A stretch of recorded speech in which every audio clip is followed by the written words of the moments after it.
Pecinta olahraga balap di Banua ini seperti kesulitan untuk menyalurkan bakatnya. Lantaran hanya ada beberapa arena yang dinilai representatif, sehingga sangat disayangkan bila bakat sebagian pembalap yang masih muda-muda ini kada tersalurkan dengan baik.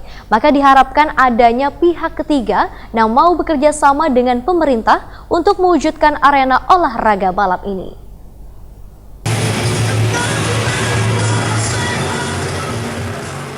Pecinta olahraga balap di Banua ini seperti kesulitan untuk menyalurkan bakatnya, lantaran hanya ada beberapa arena yang dinilai representatif. Sehingga setiap kali ajang balap terpaksa dilaksanakan di area lapangan Murjani, Banjarbaru. Ketua Umum Pengprov Ikatan Motor Indonesia Kalsel Edi Sumardi wayah ditakuni Prima TV di sela-sela gelaran ajang balap One Make Race Honda Dream Cup 2019 seri perdana yang diselenggarakan PT Astra Honda Motor, One PT Trio Motor selaku main dealer Honda di wilayah Kalsel Tank di sirkuit lapangan Murjani Banjarbaru. Baisukan Minggu 14 Juli 2019 mengaku sangat menyayangkan bila bakat sebagian pembalap yang masih muda-muda ini kada tersalurkan dengan baik. Menurut Edi Sumardi, ada beberapa arena nang kaya di Balipat Binuang nang dinilai memadai, namun kada menutup kemungkinan bila arena nang sama jua dibangun di Banjarbaru atau di tanah laut karena masih ada beberapa lahan di kedua daerah tersebut nang bisa dijadikan arena balap. Edi Sumardi berharap ada pihak ketiga yang mau bekerja sama dengan pemerintah untuk mewujudkan arena olahraga balap ini. Sedangkan sirkuit yang dibangun nantinya bisa memiliki multifungsi, baik digunakan sebagai ajang olahraga maupun untuk gelar expo. Maintenance sirkuit itu mahal, jadi harus pengelolaannya profesional.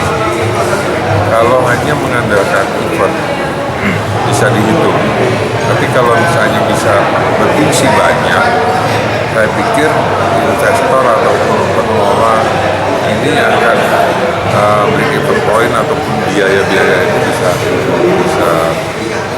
membantu maintenance ataupun perawatan sirkuit. Karena sirkuit ini kalau saya punya keinginan itu justru itu tadi multifunction, beberapa fungsi, sehingga di situ menjadi satu venue yang selalu ramai. Kita lihat di lapangan Murjani, mungkin contoh itu siang kita lihat atau sore pagi orang jalan kaki. Kemudian ada lagi tenda berdiri, panggung berdiri, besoknya bongkar lagi, ada lagi. Nah itu kalau sirkuit apalagi, itu aja udah padat.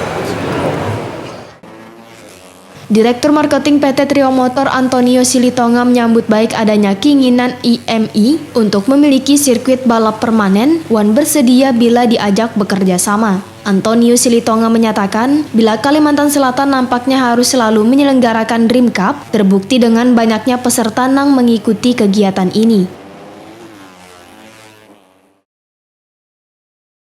Penyampaian dari Ketua IMI kita Bapak Edi, bagaimana kita di daerah menyiapkan sirkuit permanen yang lebih baik untuk para rider muda kita. Kami dari Trio Motor merasa senang dan kami pasti akan mendukung apa yang direncanakan oleh pemerintah daerah, khususnya IMI. Dan kami dengan senang hati akan bersedia untuk diajak bekerja sama. Bang, ada akan hadir peserta terlalu banyak gitu Bang. Apa nanti kelanjutannya tahun depan? Seperti evaluasi dari PT Astra Honda Motor, Kalimantan Selatan memang menjadi salah satu tempat yang selalu harus diselenggarakan Honda Dream Cup. Karena melihat animo pembalap yang tinggi, juga sejarah pembalap-pembalap yang ada di Indonesia banyak yang datang dari Kalimantan Selatan.